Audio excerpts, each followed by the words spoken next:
Two people who truly love each other, the relationship can weather any problem that arise in its path. Right? In other words, sufficient love in the relationship will lead both sides to handle disagreement appropriately. Right? No, that's not the case. Where do we see this? In the Torah, with the famous story of Rabbi Akiva. He was an illustrious Torah luminary who flourished during the 2nd century. He had 12,000 pairs of students, meaning each student learned with another, 24,000 students. And he obviously was a very good teacher. He attracted many a student. The Talmud tells us something very disturbing. The fact that the vast legion of students in text 2a, please, on page 99. Page 99. Talmud tells us Rabbi Akiva had 12,000 pairs of students. They did not behave towards each other with respect. Now, the Talmud is, they didn't act abusive or ridiculed each other. Their shortcoming was a failure to express to each other the proper level of courtesy, right? That a fellow Torah scholar should have.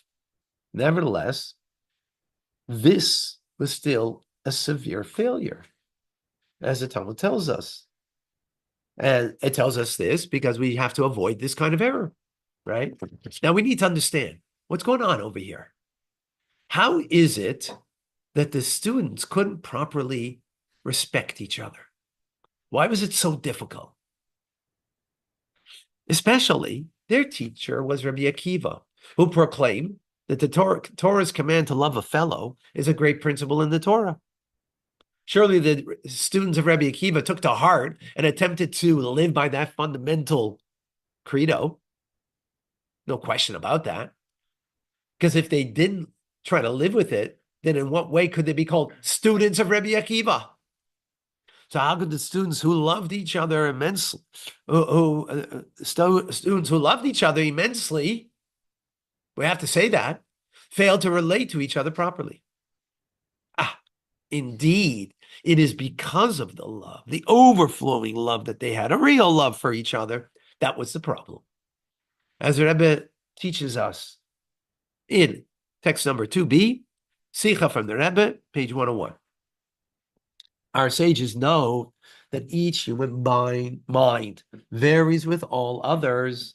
This is also the case with the 24,000 students of Rabbi Akiva. They all grasped their master's teachings accordingly to their individual paths and understandings, each assuming that their own interpretation was the true meaning of Rabbi Akiva's words. When they realized that their calling understood their master's words differently in a manner that they regarded as incorrect, they became disinclined to treat the others with esteem, specifically because of the fundamental teaching of Rabbi Akiva. Love your neighbor as yourself. This is Torah's major principle. Without this,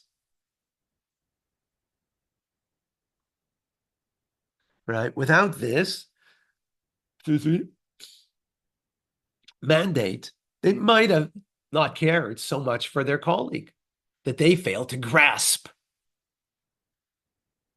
But because they cared so much for them, they really felt a bond to them, right? Because Rabbi Akiva actually taught them that this is a great principle in the Torah of love your fellow. So each student endeavored to influence the other according to what they understood their teacher's teachings, right?